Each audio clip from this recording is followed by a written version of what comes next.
ஆண் பிள்ளை முடி போடும் பொன் தாலி கயிறு என்னான்னு தெரியாது எனக்கு.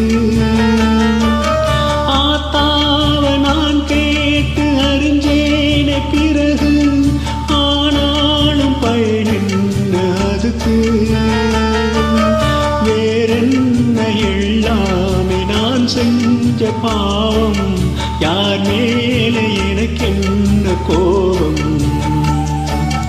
ஓழக்குடி செய்யல இந்த ஏழ பிறந்ததுக்கு வந்தது தண்டனையா தெய்வத்தின் நிந்தனையா, இதை யாரோடு சொல்ல. குள்ளு பூடிச்சி குண்டில் அடைச்சி கூவ சொல்லுகிற உலகம், மயில பூடிச்சி காலை உடைச்சி ஆட